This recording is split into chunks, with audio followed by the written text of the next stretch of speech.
Bapa di dalam surga, kami berterima kasih.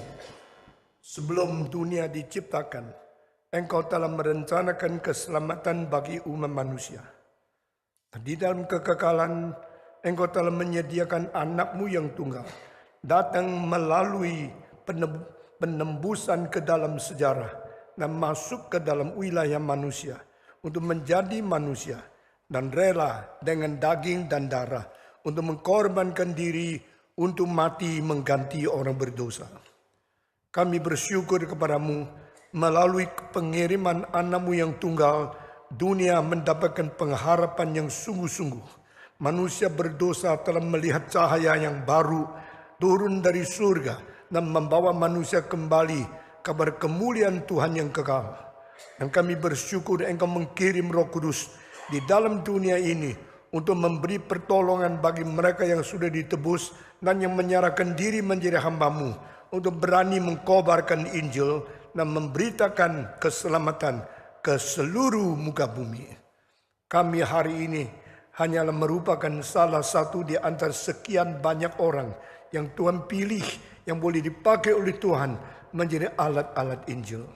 Kami berterima kasih untuk saudara-saudara kami seiman yang bersama-sama berjuang, bersama-sama mengkobarkan, bersama-sama memberitakan Injil di muka bumi ini, khususnya di negeri Indonesia. Kami bersyukur untuk pimpinan Tuhan bagi saudara kami yang kami kasihi, Saudara Mengapul yang sudah 60 tahun Tuhan memimpin dia hidup di dalam dunia ini dan menjadi seorang yang memberitakan Injil di dalam zaman ini. Kami berterima kasih untuk ribu-ribu orang yang sudah mendapat berkat melalui pelayanan dia. Yang sampai hari ini Tuhan masih menopang dan menjadi sesuatu kesaksian yang hidup bagi anak-anak muda. Kami berdoa kiranya Tuhan berkatilah kebaktian ini. Terimalah kemuliaan sebesarnya melalui kebaktian ini. Dan berikan kepada kami kekuatan dan berita yang kami perlukan. Sehingga kami boleh terus-menerus menjadi hamba-Mu yang setia dan tekun. Dengar doa kami yang kami panjatkan dalam nama Yesus Kristus, penebus dan juru selamat kami yang hidup. Amin. Semua bilang puji Tuhan. Puji Tuhan. Haleluya. Amin. Silakan duduk. Saudara-saudara, hari ini hari yang penuh dengan sukacita karena saya begitu senang melihat Bapak Mengapul sampai hari ini tetap menjadi orang yang menjunjung tinggi Tuhan, yang memberitakan Injil dan yang menyampaikan api daripada obor Injil di Indonesia, khususnya memimpin pemuda-pemudi generasi yang akan datang. Saya harus dari sedalam-dalam hati saya berkata, saya bersyukur kepada Tuhan untuk hamba Tuhan ini. Sejak puluhan tahun yang lalu saya sudah mengenal beliau dan kita bekerja sama. Saya masih ingat waktu saya diundang untuk memimpin KKR di gedung Istora, dan pada waktu itu semua panitia ketakutan. Ketakut apa? Ketakutan sama seperti pemuda-pemuda yang lain. Ketakutan kalau sudah berani bikin kebaktian besar, tetapi uangnya tidak cukup bagaimana. Ini kebiasaan semua pemuda-pemudi. Mau berdoa terus, Tuhan, mungkinkah kami melunaskan tugas ini, uang cukup atau tidak. Lalu sewa gedung, sudah sewa gedung, minta izin. Waktu minta izin, Bapak Daltur yang sekarang di Amerika harus tunggu di Laksus, tempat tunggu terus, disuruh tidak usah tunggu, pulang dulu. Nanti kalau waktunya kita kasih. Tidak Pak, saya mau tunggu di sini. Tunggu sampai kebaktian jam 7 lebih mulai, jam 6 dapat izin. 6 dapat izin, jam 7 kebaktian mulai, tapi sudah disiarkan semua orang mesti datang dan semua datang dengan iman. Tuhan akan buka jalan. Dan saya pengkhotbahnya, saudara-saudara, yang adakan kebaktian di situ adalah perkantas ya. Lalu panitia perkantas kerja setengah mati dan mereka tidak tahu taruh saya di mana. Taruh saya di rumah seorang orang Kristen di Jalan Jambu, Bapak Simangunson. Lalu tidak ada hotel yang terima saya, ada rumah orang Kristen jauh lebih baik dari hotel. Dan saudara-saudara, lalu dapat izin sore, lalu malam saya khotbah. Sudah khotbah, baru mau tahu nanti persembahannya berapa. Malam itu saya tinggal di situ. Setelah kebaktian selesai, saya pulang. Lalu saya naik di loteng. Bawa ribut terus. Saya tidak tahu kenapa taruh tempat saya boleh tidur. Tapi tidak bisa ngasuh dengan tenang. Karena rumah itu bawanya ribut terus. Saya begitu turun dari atas lihat. Mereka lagi ribut, uang cukup tidak cukup. Lalu uang itu dihitung. Hitung sudah uang masukin karung.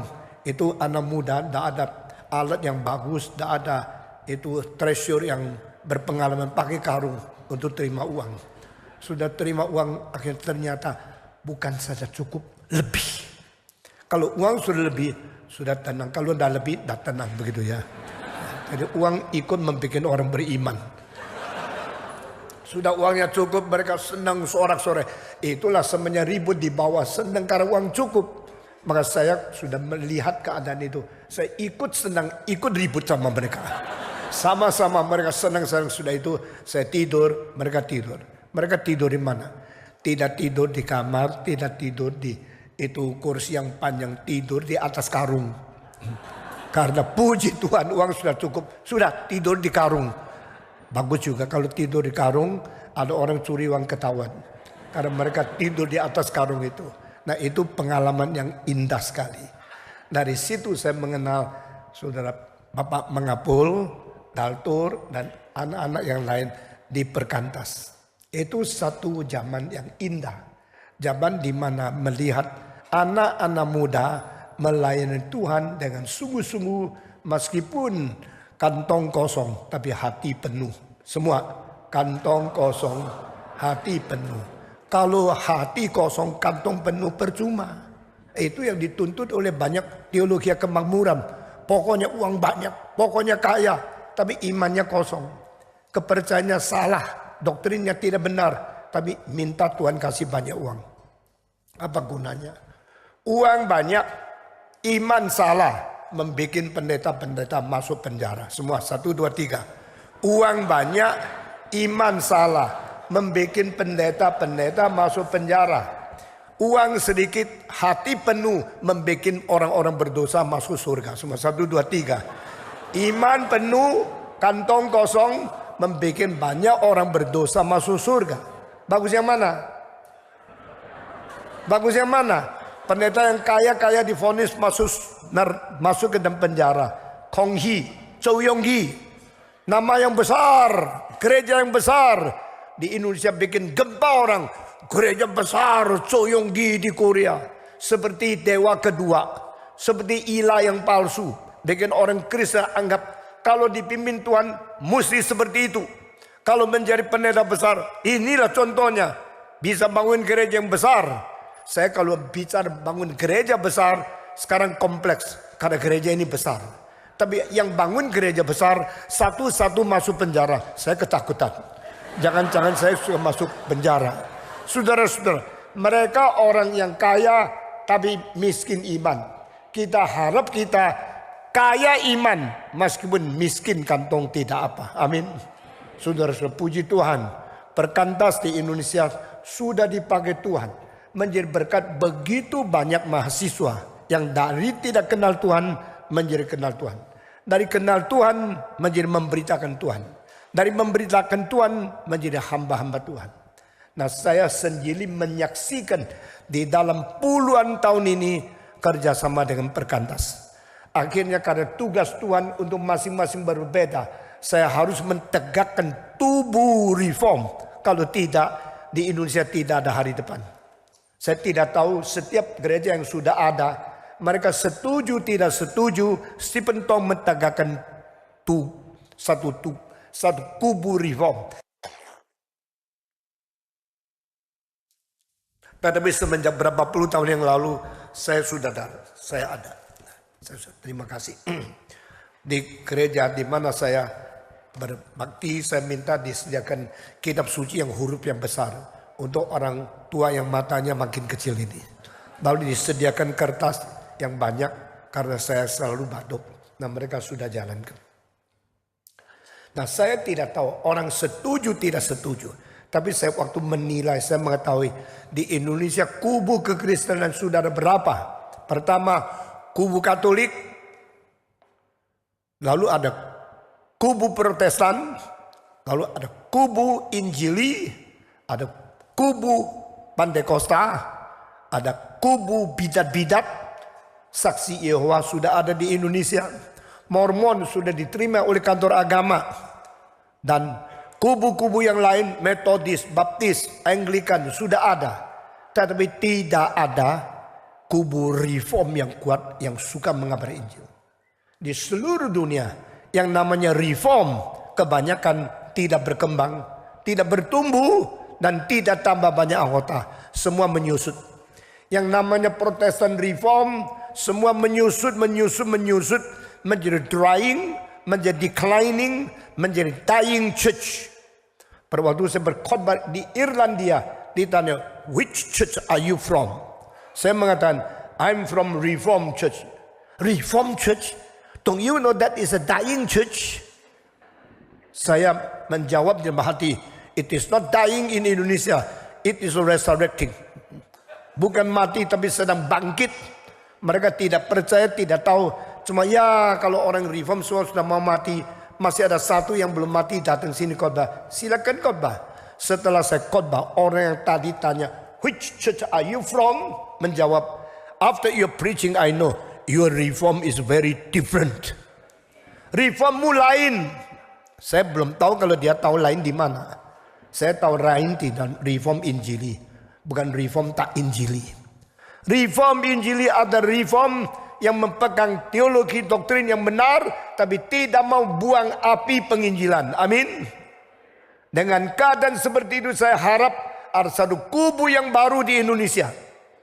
Bukankah Indonesia kebanyakan orang Kristen Protestan? Bukankah Protestan kebanyakan reform yang disebut Gemim, Gemis, GPM, Gemit, dan semua gereja-gereja termasuk Pasundan, gereja Jawa, gereja Jawi Wetan, semua itu reform. Dan Ralph Winter berkata di Los Angeles, the Indonesian Christian reform member are more than the reform member of all United States. Orang reform di Indonesia jumlahnya lebih banyak dari seluruh Amerika. Kalimat itu betul tidak? Betul. Reform Amerika di dalam permulaan abad ke-20 lebih daripada 2 juta orang. Akhir daripada abad 20, reform Amerika sisa hanya ratusan ribu. Dan reform di Amerika yang tadi ada PCUSA itu di dalam hampir 100 tahun kehilangan hampir 2 juta orang. Reform apa itu? Reform yang menyusut, reform yang mati, reform yang menuju ke perkuburan. Itu bukan reform Stephen Tong. Stephen Tong berdoa kepada Tuhan, saya tetap mau reform. Meskipun orang lain sedang mati, kita mempunyai kuasa kebangkitan. Kita minta Tuhan memberikan satu kebangkitan yang besar, yang sangat merubah zaman untuk Indonesia melalui reform yang saya percaya. Maka saya percaya kalau hanya reform tidak cukup, harus ada Injilinya. Hanya Injil tidak cukup, harus ada reformnya. Gereja-gereja Injili sekarang tidak tahu mau kemana. The evangelical church are not knowing where are they going.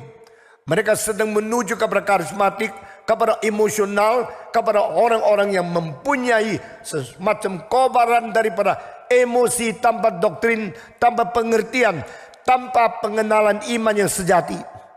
Paulus berkata, I know whom I believe. Believe first and know what you believe. Percaya dulu, lalu bertanggung jawab mengetahui apa yang kau percaya. Augustinus mengatakan, faith is seeking for understanding. Iman mencari pengetahuan. Semua. Apakah kalimat ini dimengerti oleh orang Kristen yang berada di Indonesia? Tidak. Iman mencari uang. Iman mencari mujizat. Iman mencari kekayaan. Iman mencari segala kelebihan jasmania. Ini yang sekarang dibincangkan dan dikejar-kejar oleh orang-orang karismatik yang liar. Faith seeking prosperity. Faith seeking richness. Faith seeking money. Tetapi sebenarnya dari istilah pertama sudah salah.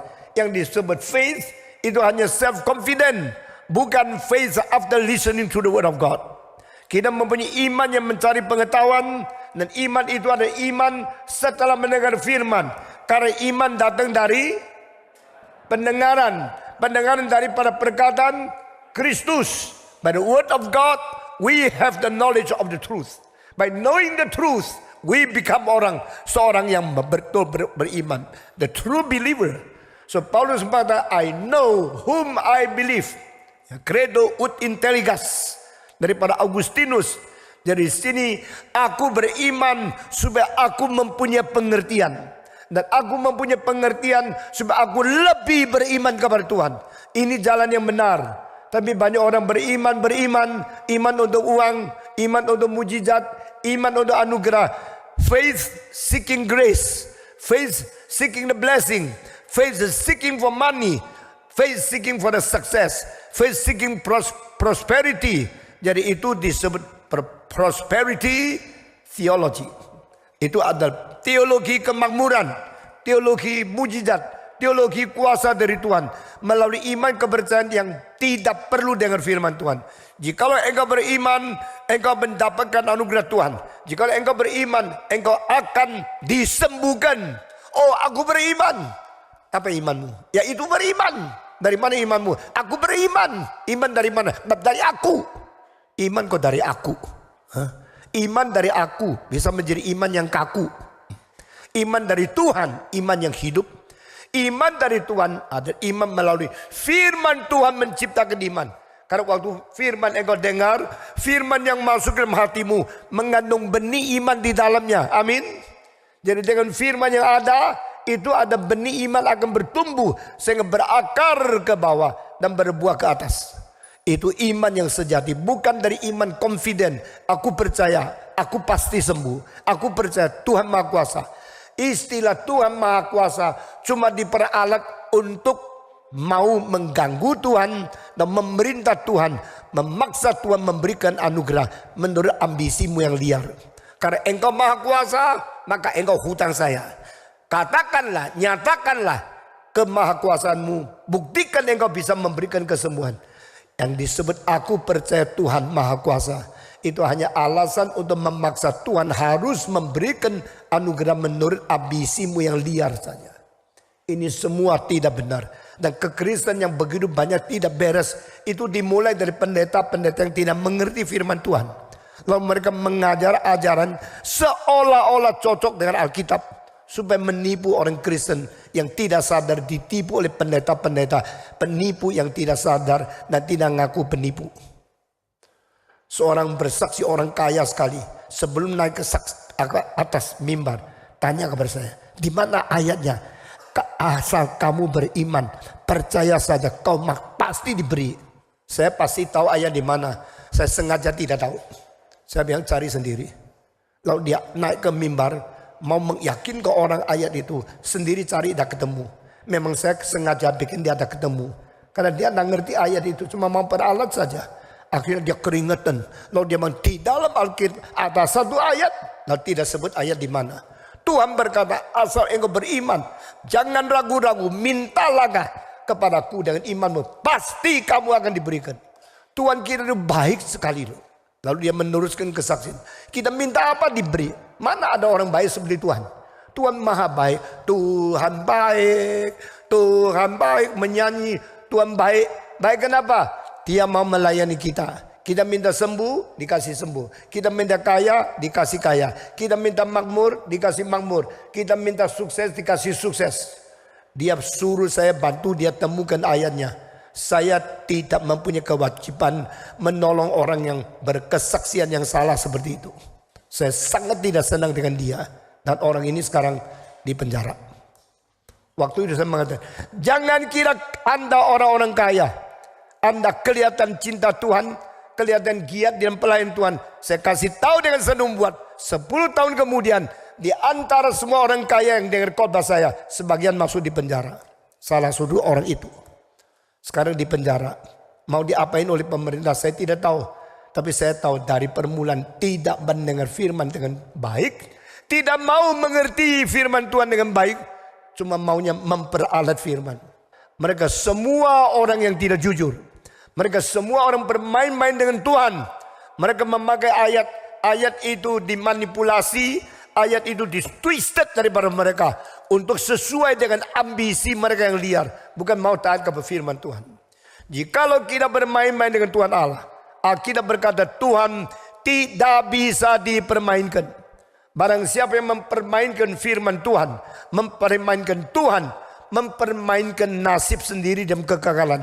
Dan akhirnya dibuang oleh Tuhan. Saya dari muda berkata Tuhan. Jadikan saya seorang pendeta yang jujur. Pendeta yang sungguh-sungguh. Pendeta yang berani menanggung beban berat. Dan pendeta yang berani melawan dosa. Sampai tua tidak berubah. Sungguh-sungguh setia kepada engkau. Sampai berjumpa dengan Tuhan. Dan Tuhan mendengar semua doa saya. Dari permulaan kita susah untuk mempelopori. Untuk memberi perkenalan gerakan yang kita mau dirikan. Waktu itu orang Indonesia mengerti reform berapa banyak. Banyak orang lulus dari sekolah teologi reform. Mempelajari teologi reform. Mengerti teologi reform secara kognitif. Tapi secara berjuang. Secara hidup yang taat. Secara menjalankan prinsip-prinsip reform. Itu sedikit sekali. Saya sendiri berkata kepada Tuhan. How difficult to build up the reform foundation in this land, in this country. Saya triple minoritas. Saya mata sipit orang Tionghoa. Bukan mayoritas. Saya orang Kristen, bukan Islam. Saya pertama orang minoritas bangsa Tionghoa. Sama seperti kau, orang Batak. Jangan kira Batak sombong, tetap minoritas. Orang Tionghoa di Indonesia lebih banyak dari orang Batak semua. 1, 2, 3. Orang Tionghoa di Indonesia lebih banyak dari orang Batak di Indonesia. Kita sama-sama minoritas. Jangan sombong. Saya sudah 2 minoritas. Sudah Tionghoa, sudah Kristen, ketiga reform lagi. Reform waktu itu paling minoritas. Yang lain reform resmi. Yang diakui. Yang reform yang dikatakan GPIB. Yang gemim. Yang ratusan ribu anggota, jutaan anggota, apalagi HKBP berjuta-juta orang Kristen, semua anggota. Reform itu berapa? Baru mulai, sedikit sekali. Stephen Tong reform, lalu cari lagi orang reform, sedikit sekali. Akhirnya Tuhan sudah triple minority bisa apa-apa. Pada waktu saya dengar si saudara Ahok mengatakan, saya juga seorang minoritas. Dia juga Tionghoa, dia juga Kristen, dia juga reform. Nah, itu komrad saya. Ya. Sama-sama reform minoritas, triple minoritas. Tapi saya mengatakan satu kalimat. Orang minoritas kalau berjuang untuk faedahnya mayoritas.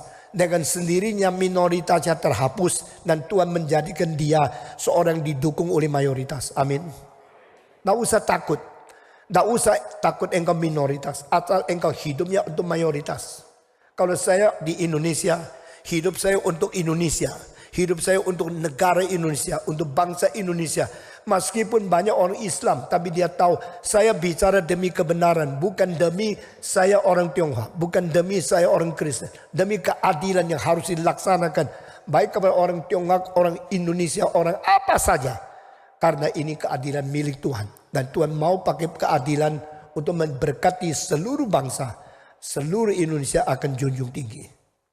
Saya dengan mata sendiri melihat seorang minoritas seperti saya akhirnya diterima oleh mayoritas tempat di Indonesia. Di dalam GRII yang begitu sulit diakui karena gereja yang kecil tidak tunjangan 1 rupiah dari Belanda. Tidak pernah minta uang tolong kirim uang $1 dari Amerika. Tidak pernah pinjam 1 rupiah daripada bank. Tidak pernah minta tolong kepada orang kaya. Meskipun beberapa orang kaya ikut kebaktian di sini. Tidak pernah saya ke rumahnya cari uang. Minta pertolongan. Waktu bangun gedung gereja ini. Tidak pinjam 1 rupiah dari bank. Tidak pernah pergi ke rumah Moktaria diminta 1 rupiah. Kalau engkau mau kebaktian di sini, engkau sendiri pikir, Tuhan suruh engkau kasih berapa. Saya tidak akan minta. Tidak ada dukungan, tidak ada pinjaman, tidak ada subsidi, tidak ada pertolongan dari luar negeri. Orang bilang, oh itu gereja reform. Gereja reform di dunia besar pasti banyak tolongan dari Amerika. Not even one penny. Waktu gereja ini jadi saya tanya, utang berapa? Panitia mengatakan tidak utang 1 rupiah pun. Saya berkata inilah membuktikan Tuhanku, Tuhan yang hidup. Tuhan yang berada. Tuhan yang sungguh-sungguh sejati. Dan sekarang masih menyatakan dia adalah penopang dari gerejanya yang sejati. Amin. Meskipun tidak ada pertolongan, kita kerjakan sampai jadi. Kita bikin kapin. Kebaktian itu pembangunan iman nasional di 128 kota. Setiap kota rata-rata yang paling sedikit hampir 1.000 orang. Yang paling banyak 13.000 orang. Ikut kebaktian di lapangan yang besar. Dengan podium hari itu dibikin. Karena hanya 1 hari malam itu harus dicopot. Lalu dikirim ke kota lain. Bangun lagi. Panggung yang besar kali sampai 8 meter panggungnya. Saben hari bangun panggung. Lalu robohkan panggung. Pindah kota. Saben hari minta izin dari kepolisian. Saben hari bikin tenda. Pada hari pasang lampu. Saben hari pasang sound system yang ribuan kilo. Sound system harus kirim dari sini ke ujung pandang. Ujung pandang pakai mobil. Bawa ke tempat daripada Toraja. Lalu dipasang selesai. Dicopot. Dikirim lagi pergi ke kota yang lain. Dari itu Palopo. Dipindah lagi ke tempat-tempat yang lain. Beratus-ratus kilometer. Mobil-mobil terus berjalan. Saben hari pindah 1 kota. Sudah 128 kota. Yang paling banyak di Jakarta, Kemayoran 13.000 orang. Yang paling sedikit di Aceh kurang dari 1.000 orang. Kapal itu memuat sound system ratusan kilo, ribuan kilo. Melewati laut pergi ke pulau-pulau saben hari. Dan setiap malam sewa lapangan, sewa gedung kalau ada. Kalau tidak ada di lapangan, lalu pasang sound system listrik, minta izin. Dan kadang-kadang di pinggirnya masjid. Mengabar Injil Yesus satu-satunya juru selamat. Tanpa kompromi. Tidak pernah kita menyerah di dalam memberitakan Injil. Saudara-saudara. Di dalam 128 kota. Rata-rata kalau 5.000 yang ikut.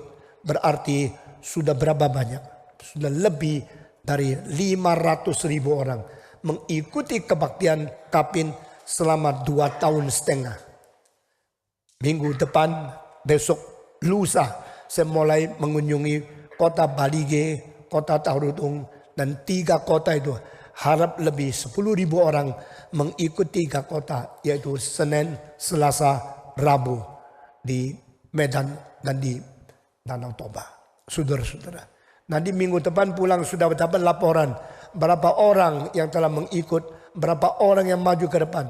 Berapa orang dibangunkan kembali. Semua hanya karena satu hal. Kuasa Injil. Amin. Kalau tidak Injil, kita tidak memiliki apa-apa. Kalau kita memiliki Injil, kita memiliki apa-apa. Daripada penyertaan Tuhan, urapan Tuhan, iman yang berada, sampai kebutuhan yang diberikan oleh Tuhan hanya karena Injil.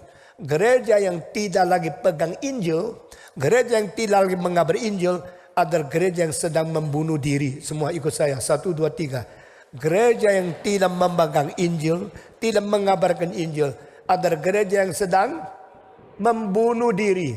Kalau tidak percaya, cari gereja yang besar di Paris, di London. Ribuan tempat duduk. Yang hadir cuma 200 orang. Karena apa? Gereja itu ada uang, ada gedung, ada organ, ada segala perabot, ada segala sesuatu. Tidak ada Injil. Kalau tidak ada Injil, apapun tidak ada. Kalau ada Injil, semua diberikan Tuhan. Begitu sederhana.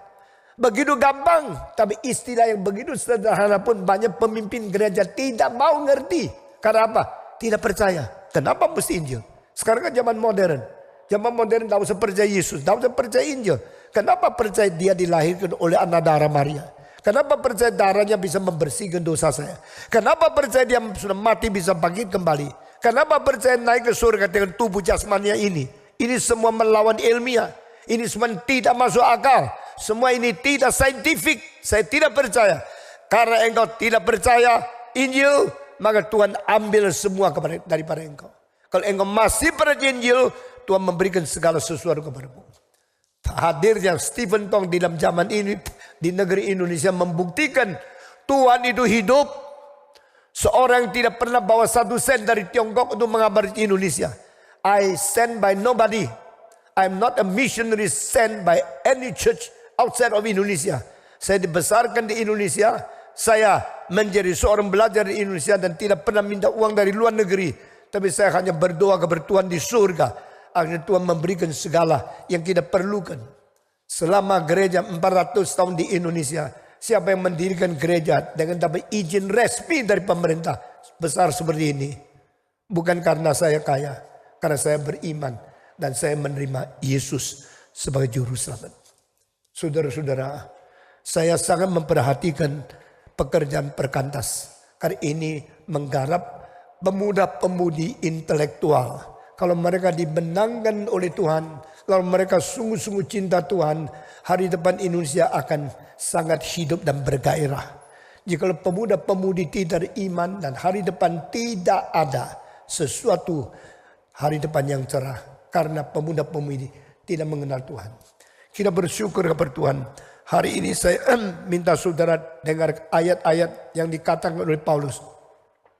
Kepada orang Gerika, kepada orang barbarian, kepada orang-orang yang pandai, dan kepada orang-orang barbarian. Saya semua menghutang mereka. Saya hutang kepada barang-barang orang Yahudi kah, orang Gerika Yunani kah, orang yang pintar kah, terpelajar kah, atau orang barbar yang tidak mengerti apa-apa. Di dalam kalimat yang muncul di dalam Roma pasal 1 itu, saya berlutut, saya minta Tuhan memberikan pengertian, memberikan penjelasan kepada saya. Apakah artinya? Mengapa Paulus mengatakan tidak peduli kepada orang Yunani atau orang kafir, orang pintar atau orang barbar. Saya semua merasa hutang kepada mereka. Di dalam kalimat ini saya melihat 3 hal yang penting sekali di dalam mentalitas orang pengabar Injil. Karena dia mengetahui, pertama, dia tidak boleh hidup enak-enak. Dia harus siang malam membayar hutang. Siapakah hutang dan tidak membayar hutang? Itu maling.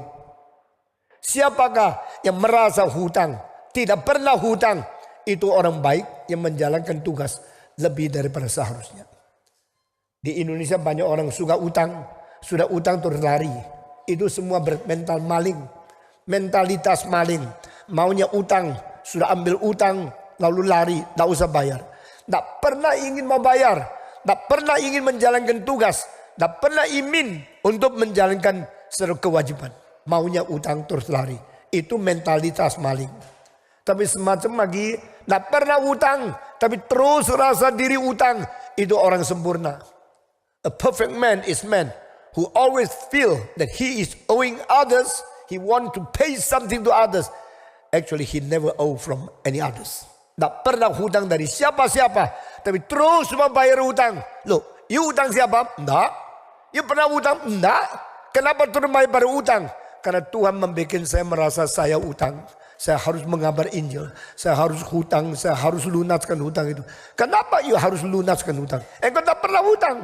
Karena inilah yang Tuhan mau saya kerjakan. Itu orang perfect. Orang sempurna adalah orang yang tidak pernah rasa diri sempurna. Orang yang rasa diri sempurna adalah orang yang tidak pernah sempurna. Semua ikut 1, 2, 3. Orang sempurna adalah orang yang merasa diri belum pernah sempurna. Orang yang merasa diri sempurna adalah orang yang belum pernah sempurna. Orang yang merasa diri tidak sempurna itu orang yang mempunyai mentalitas sempurna. Lalu kalau orang merasa diri hutang, mungkin memang kalau dia hutang, dia tidak sempurna. Tapi tidak pernah hutang, tetap merasa hutang, itu orang sempurna. Ini paradoks. Saya di Amerika berkhotbah di Charlotte, berada di itu Carolina. Di situ Billy Graham anak keduanya dengar khotbah saya. Dan beberapa pemimpin gereja besar mengikuti kebaktian saya. Sesudah 3 kali khotbah, saya terbang ke Dayton. Khotbah ke-4 kali. Hari itu saya khotbah 4 kali dengan satu judul, The Christian Perfection. Apa artinya kesempurnaan hidup orang Kristen? Sesudah selesai Bob Jones University, ada orang kejar-kejar. Mau tahu apa yang saya khotbahkan di Amerika itu. Mereka mau simpan data. Ini seorang teolog dari Asia berkhotbah tentang teologi kesempurnaan dalam kitab suci yang konsepnya lain sekali sama orang-orang Amerika dan semua yang dibahas dalam buku Amerika. Orang akademik selalu mencari yang akademik, tapi cari yang sudah pernah dibahas, tidak ada hal yang baru. Tapi mereka mengatakan ini lain, yang dikhotbahkan tidak dipikir oleh kita. Satu orang bernama William Edgar, profesor daripada Westminster, setelah dengar khotbah saya di Singapura yang diterjemahkan mengenai itu doktrin daripada Kristologi, khususnya doktrin kesengsaraan Kristus, dia mengatakan we never understand so deep about the suffering according to the Bible understood by Stephen Tong. Dia sendiri bawa mobil 2,5 jam datang daripada Philadelphia ke Washington DC, mau ketemu saya, mau bicara. Akhirnya saya undang dia mengajar di Reform Institute yang saya dirikan. Dan berapa kali undang lagi dia datang ke sini. Mereka sudah akademik tinggi sekali. Tapi mereka tidak tahu ada pikiran yang lain yang belum digali oleh orang-orang akademik yang sudah ada. Saudara-saudara sekalian. Saya bicara tentang kesempurnaan. Kesempurnaan menurut 4 status. Kita mengerti daripada Agustinus. Yaitu Picare. Apa itu?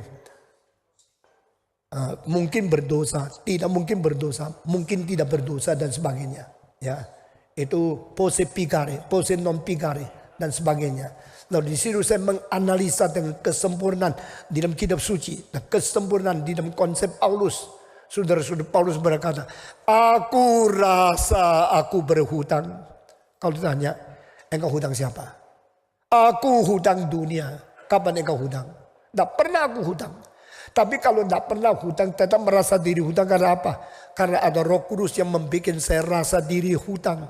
Itu saya harus kejar mati-matian untuk membayar hutang. Stephen Tong tidak pernah hutang siapa-siapa. Tapi Stephen Tong selalu merasa hutang. Saya kepada bangsa apapun hutang. Kepada orang pintar saya hutang. Kepada orang miskin saya hutang. Kepada orang yang bodoh saya hutang. Kepada orang-orang yang gelar tinggi saya hutang. Karena mereka yang sudah mempunyai gelar tinggi, hatinya kosong, perlu diisi dengan firman Tuhan. Dan yang bisa mengisi, orang akademik sendiri tidak kuat. Saya pergi mengisi. Nah di bulan September saya akan berkhotbah di itu beberapa universitas. Dari UC Berkeley sampai di New York, Columbia University. Membuat perdebatan antara Kristen dan semua ajaran yang bukan Kristen. Tentang apologetika untuk mengisi hutang kepada orang-orang yang ininya pintar luar biasa tapi hatinya kosong. Saudara-saudara, jangan kira orang sekolah tinggi S3 sudah hebat sekali. Mereka hatinya banyak yang kosong sekali. Yang bisa mengisi justru bukan orang akademik tapi orang yang mempunyai Injil. Dan saya percaya kalimat ini mempunyai 3 lapisan arti.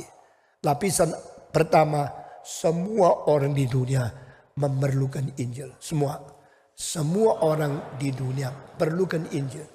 Berapa kaya tak peduli, dia perlu Injil. Berapa pintar tak peduli, dia perlu Injil.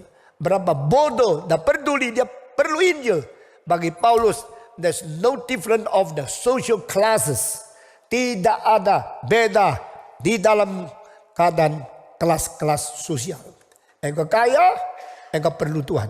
Engkau miskin, engkau perlu Tuhan. Engkau S3, engkau perlu Tuhan. Engkau adalah seorang daripada kindergarten. Engkau perlu Tuhan. Bagi Paulus, there's no man without the need of gospel. Tidak ada satu orang tidak perlu Injil. Ini adalah konsep yang begitu meyakini dia. Sehingga dia tidak pernah pilih kelas. Saya harus khotbah kepada orang kaya atau orang miskin. Saya cocok orang universitas atau orang kindergarten. Tidak. Stephen Tong sampai hari ini masih berkhotbah kepada anak-anak umur 8-12. Mungkin engkau tidak tahu. Saya pernah khotbah kepada anak-anak umur 8-12. 6.500 orang di Singapura. Hari itu saya berkhotbah Maka ada seorang dari Washington DC, ketua daripada social peace in the world, keadilan dan perdamaian seluruh dunia, Dr. James Gillen. Dia kaget waktu Hendra, pendeta ini coba berdiri, Hendra, dia bawa James Gillen ikut kebaktian itu. Dia tanya kepada Hendra, can this old man preach to young children? Orang tua ini masih bisa khotbah kepada anak-anak. Oh yes, he always preach to the young children. I never know. Orang tua khotbah sama anak-anak. Maka dia duduk di depan. Setelah dengar saya khotbah kepada 6.500, saya panggil yang mau menerima Tuhan maju ke depan. 2.800 anak kecil maju ke depan, tangan lipat, air mata turun. Mereka menerima Tuhan Yesus sebagai juru selamat. Dr. James Gillen kaget setengah mati. There's no such kind of man in the world in the West. Di Barat tidak ada orang tua yang bisa khotbah kepada anak sampai 2.000 orang maju ke depan.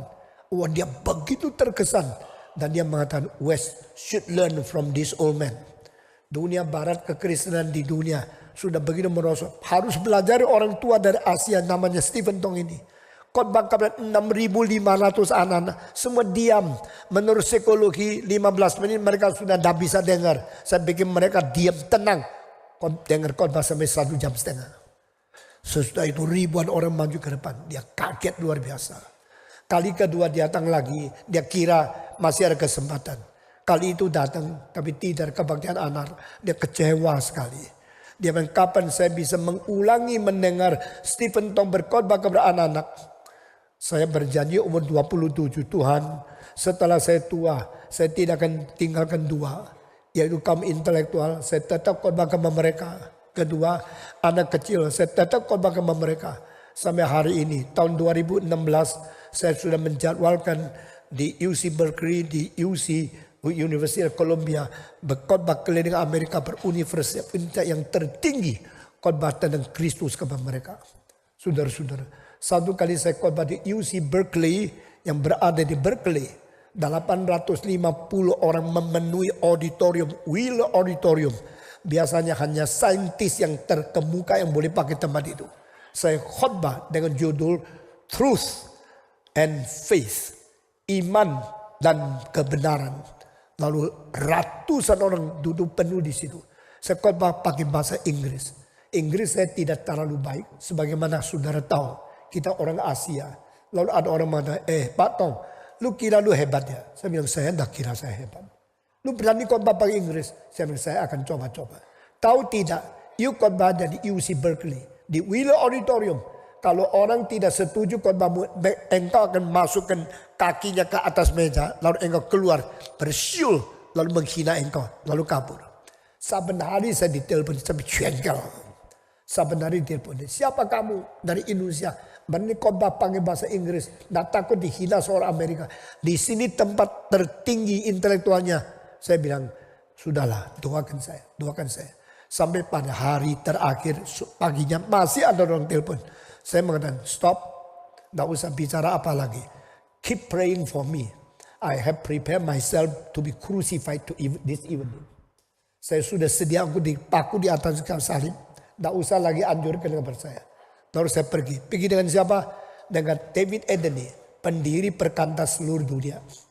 Dia bawa mobil antar saya. Dia tidak anjurkan apa.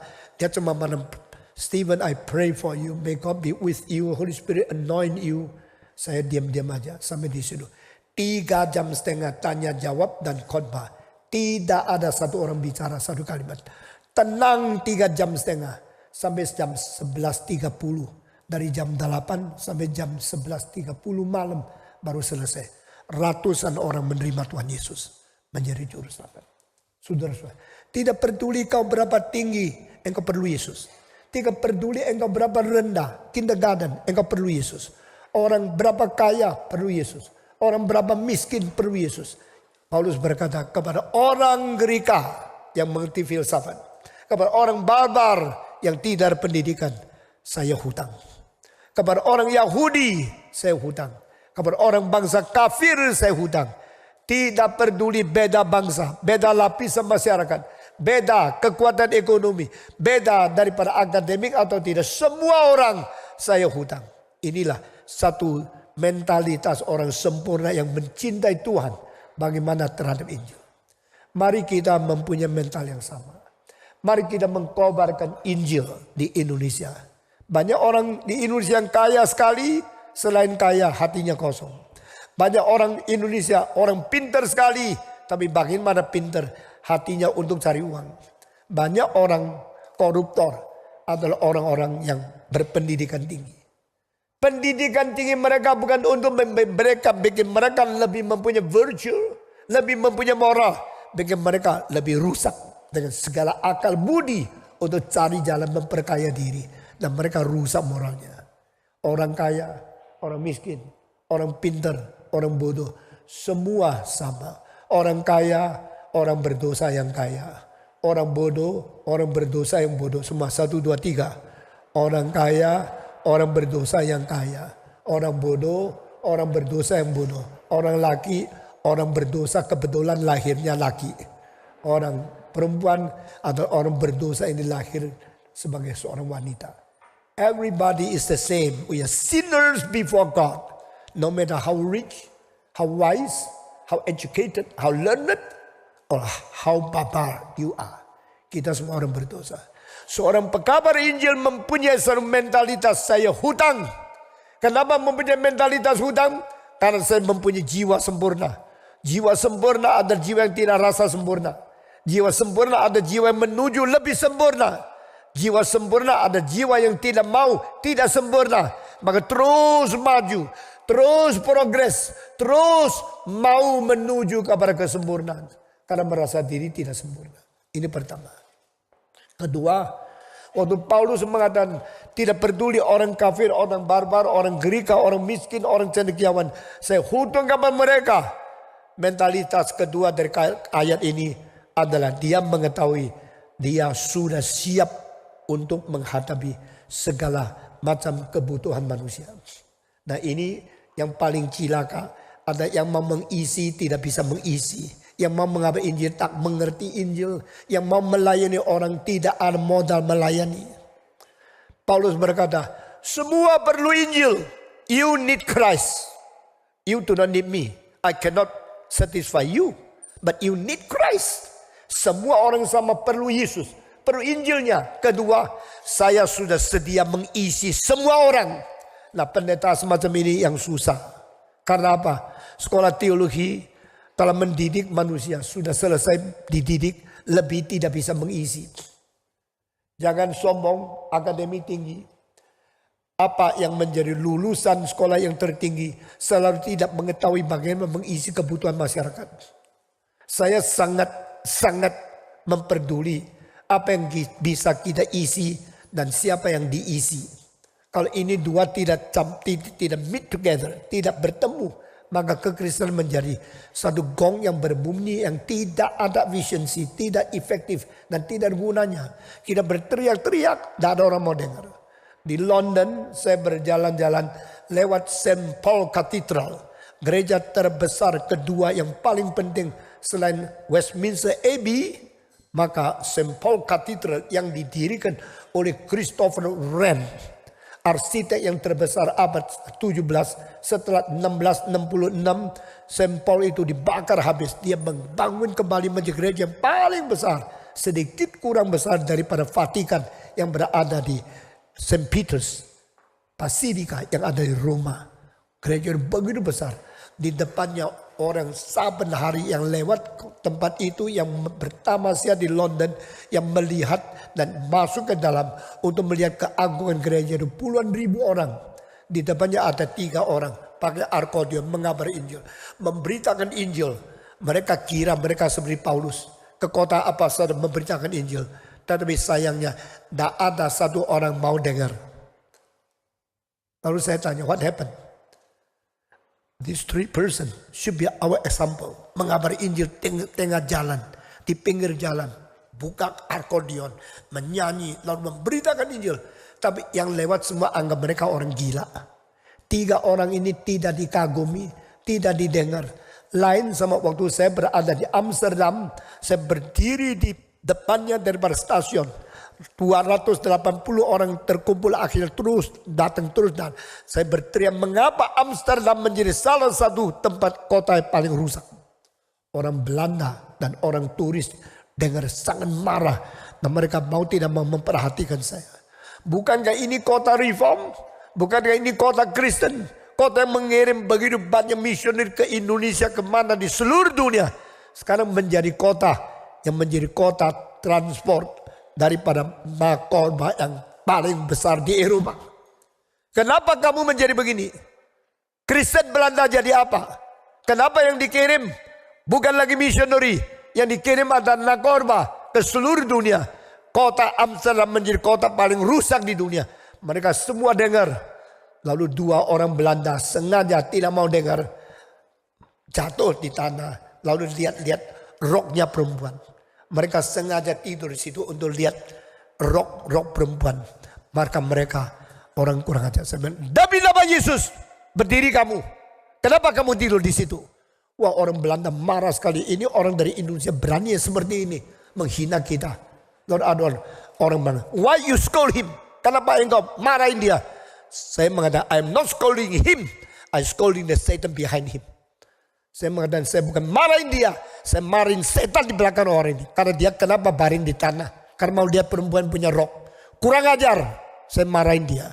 Saudara-saudara, waktu saya melihat 3 orang mengabar Injil, tarik akordeon, nyanyi-nyanyi, memberitakan Yesus di St. Paul Cathedral di London, saya menjadi lucu. Ini orang Kristen yang khotbah cinta Tuhan, tapi tidak ada orang mau dengar. Satu pun tidak mau dengar. Semua lewat. Kasihan, ada yang kasih 10 sen. Seperti mengasihani itu orang-orang pengemis. Saya kira kenapa Injil menjadi begitu murah? Kenapa pekabar Injil menjadi begitu orang gila? Tidak dipandang tinggi. Menjadi tertawan daripada turis. Orang turis yang datang ke sini tidak mendengar Injil, tapi mereka mentertawakan orang mengabar Injil. Saya sangat sedih di dalam hati. Waktu Paulus berada di Athena, dia bukan bikin orang mempermalukan dia. Dia bukan untuk bikin orang menghina dia. Dia bikin mereka marah. Dan dia dianggap pengacau dunia. Dia mengacau dunia karena dia membawa Yesus yang konotasi pikirannya lain dengan semua berhala mereka. Percaya kepada Artemis, kepada dewa-dewa orang Greka. Dia membicarakan dari Yesus mati dan bangkit, mengampuni dosa manusia. Bikin syok mereka punya mentalitas. Kekristenan seharusnya bagaimana menggoncangkan dunia. Kekristenan seharusnya bagaimana bikin orang yang gila sembuh, orang yang biasa menganggap kau gila, dan orang yang memeluk Yesus nangis. Kita punya kuasa Injil sudah hilang. Paulus berkata, aku rasa hutang kepada semua lapisan masyarakat. Makna pertama, semua orang perlu Yesus. Kedua, saya sudah sedia mengisi kebutuhan mereka. Sekarang saya tanya, pendeta-pendeta Indonesia sudah bersedia mengisi kebutuhan siapa? Orang profesor dengar khotbahmu, mentertawakan engkau, atau datang mau cari engkau? Mengapa waktu Yesus masih umur 30, malam-malam diketuk pintu oleh seorang profesor namanya Nikodemus, umur mungkin 60 lebih. Yesus membuat orang paling cendekiawan, merasa diri kurang, perlu datang kepada Yesus dan berkata, kami tahu, jikalau Allah tidak menyertai engkau, tidak mungkin orang melakukan mujizat seperti apa yang kau lakukan. Kalimat-kalimat itu mengandung arti, what you have, I don't have. What I have, you already have. But you have, I don't have. So even though I'm the leader of the Supreme Court, I'm the leader of the religious top people, I still need to understand why you can do this. I get the answer because God is with you. If God is with you, why God is with me? Kenapa engkau melakukan mujizat? Saya tidak. Kenapa engkau bisa melakukan? Saya tidak bisa. Saya bukankah orang profesor? Bukan saya Nikodemus, orang tertinggi di antara semua orang akademik. Sekarang orang akademik di kekristenan cuma dihina. Buku kita tidak dibeli. Mereka tidak perlu baca. Mereka tidak perlu, sama kita sendiri menikmati. Saya S3, saya sudah hebat, saya akademik. Tetapi masyarakat dia perlu kita. Zaman Yesus, orang paling akademik seperti Nikodemus merasa diri tidak ada apa-apa. Yang ada adalah di dalam Yesus. Malam-malam pun dia datang ke pintu. Saya mau tahu rahasiamu itu apa. Itulah kekristenan. Saya kadang-kadang mengatakan banyak hal yang orang tidak setuju karena tidak ngerti. Atau sebelum tidak ngerti sudah mulai menghina saya. Saya tidak peduli. But my mind and my will is to change the world. Kita harus merubah dunia. Membawa orang paling intelektual kembali berlutut di hadapan Yesus Kristus. Orang paling tinggi, pejabat paling tinggi dan politik takluk kepada Tuhan. 3 minggu yang lalu, China Philharmonic Orchestra sewa gedung ini. Lalu undang semua pembesar datang. Habibie datang. Habibie datang lihat-lihat dengan limusin yang besar. Dan semua pejabat-pejabat mantan yang datang sama dia. Waktu lihat concert hall di sini kaget luar biasa. How can such a beautiful concert hall is built here? I always go to the concert hall in Germany. I never know. Jakarta already have the concert hall like this. So dari antara kamu yang pernah masuk concert hall coba angkat tangan. Sama berapa orang saja. The number 4 the best concert hall in the world. Ini ada konser terbaik keempat di seluruh dunia. Yang bilang bukan saya. Ada konduktor daripada Vienna Symphony Orchestra. Main di sini. Dia tulis di Facebooknya. Di Indonesia ada konser hall terbaik. Keempat akustik paling sempurna. Di seluruh dunia. Lebih dari semua konser hall di Inggris. Lebih baik dari semua konser hall di Prancis. Lebih baik dari semua konser hall di Jerman. Kecuali satu. Berlin Spielhaus yang lama. Di mana Habibie pernah ada. Dan lebih baik dari banyak di Italia. Lebih baik dari semua konser hall di Amerika. Tapi orang Indonesia tidak tahu. Kenapa? Oh, yang bikin Stephen Tong tidak ngerti arsitek. Arsitek terbesar sudah mengakui. Yang tidak ngerti arsitek menghina saya. Saya seumur hidup mendapatkan apresiasi terlalu lambat. Appreciation from this world to me will be too late. Mungkin setelah saya mati baru orang mengakui. Saudara-saudara, ini semua anugerah Tuhan. We try to do the best for God. Bikin terbaik untuk Tuhan. Tapi orang dunia tidak mengetahui. Waktu Yesus di dunia juga demikian. Dia dianggap gila. Dia dianggap rasuk setan. Dia dianggap anak haram. Karena Maria pasti berzina dengan laki-laki. Baru melahirkan dia. Dan dia dianggap seorang nabi yang tidak sah. Karena kalau diselidiki maka engkau mengetahui. Tidak ada nabi yang keluar berhasil daripada Galilea. 4 pencemoohan ini. Dia orang gila. Dia dirasuk setan. Dia anak haram. Mamanya berzina melahirkan. Dan dia adalah orang dari Galilea. Bukan nabi asli. Diterima oleh Yesus diam-diam saja. Akhirnya Yesus Kristus dengan memakai Petrus, Yohanes. Orang-orang tidak akademik. Merubah seluruh dunia. Pengaruhnya lebih besar daripada Aristotle, Plato, dan Socrates. Pengaruhnya juga lebih besar daripada Musa, daripada Yosua, Hillel, dan semua nabi-nabi perjanjian lama. Dia telah membuat Galilean thinking of he himself more than Jerusalem school and Athenian school. Semua yang dianggap paling tinggi dari agama di Yerusalem, dari filsafat di Greka, dua-dua dikalahkan oleh orang-orang dibangkitkan Yesus dari Galilea. Mereka tidak akademik. Tapi orang dipengaruhi Petrus, Paulus, Yohanes di seluruh dunia. Lebih banyak berpuluh-puluh kali daripada mereka yang dipengaruhi oleh Aristotle, oleh Plato, dan oleh Socrates. Saudara-saudara, apa yang dilakukan oleh Alkitab, apa yang dikerjakan oleh Roh Kudus. Jangan kita menghina.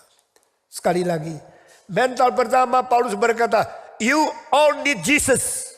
Ini berita pertama. Kedua, waktu Paulus berkata, aku hutang kepada engkau, I ready to pay. I already prepare myself to serve. I am equipping myself. I am ready. I'm available. I'm qualified to meet your need. Pendeta yang berani mengatakan kalimat mentalitas kedua ini hampir saya tidak lihat. Disuruh pergi ke universitas, saya tidak sanggup. Suruh pergi kepada bangsa lain, saya tidak bisa bahasanya.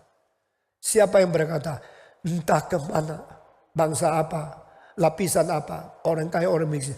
Saya sudah bersedia untuk mengisi kebutuhan semua orang. Ini Paulus. Ketiga, waktu Paulus mengatakan kalimat yang sama, mentalitas yang ketiga adalah Kristus adalah satu-satunya jawaban dari seluruh dunia. Christ is the answer of all needs, all questions, all problem in the world. Mempunyai kepercayaan our God, our Lord Jesus Christ can do all the things needed by man. Bukan saya. Saya harus siap untuk menjadi alatnya. Saya harus mengetahui mereka perlu. Tetapi yang penting, Tuhan Yesus akan mengisi kebutuhan seluruh dunia. Amin. Saudara-saudara, kalau tiga ini ada, maka sore ini mengkobarkan Injil menjadi makna yang tinggi. Pendeta Mangapul, saya haturkan ulang tahun 60 bahagia di hadapan Tuhan. Dan harap kita sama-sama mengharap ada orang-orang bisa dipakai Tuhan dengan tiga mentalitas tadi.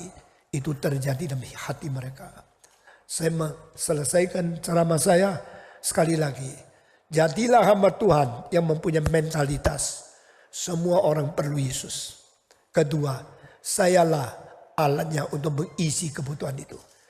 Ketiga, bawa mereka kepada Kristus. Mereka akan mendapatkan kepuasan hanya dari Yesus Kristus. Amin. Is your Christianity so rich? Is your Christianity so full? Is your Christianity so powerful to meet the need of everybody? Sekarang seorang datang dosen UI, engkau berani mengabar Injil kepada dia. Seorang datang profesor dari Harvard University, engkau bisa mengisi kebutuhan dia. Seorang datang anak kecil daripada SD, engkau bisa kabar Injil kepada dia. Kalau engkau bisa meet dengan tiga mentalitas ini. Everybody need Jesus. I am the one to feed and to give everything you need in the gospel. Ketiga, only Jesus can save you and bring you to heaven. Besides him, there's nobody. Tiga ini kalau berada, dan tiga ini menjadi target kita menjadi hamba Tuhan seumur hidup. Maka kekristenan di Indonesia ada hari depan yang cerah. Kalau tidak ada pendeta-pendeta seperti ini, hari kekristenan di depan tetap suram sekali. Mari kita berdoa. Bapa di dalam surga, kami berterima kasih untuk kesempatan yang indah ini. Kami berdoa engkau sendiri bekerja. Engkau bekerja melalui hari ulang tahun hamba-Mu yang kami kasihi. Supaya dia menjadi teladan. Dan dia menjadi sesuatu pendorong bagi pemuda-pemudi untuk menyerahkan diri menjadi hamba Tuhan. Dan hamba-Mu yang hina ini sekali lagi. Minta Tuhan bangkitkan pemuda-pemudi yang berguna di Indonesia.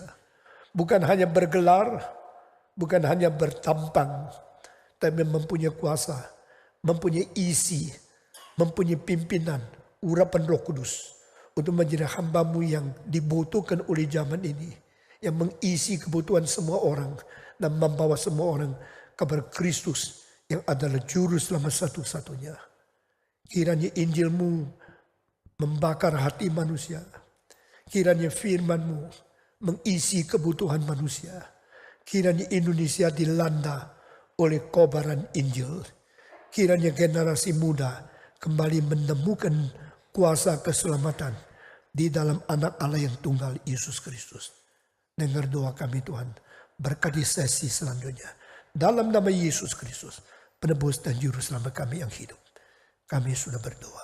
Salibnya, salibnya, selamanya mulia, dosaku disucikan oleh darah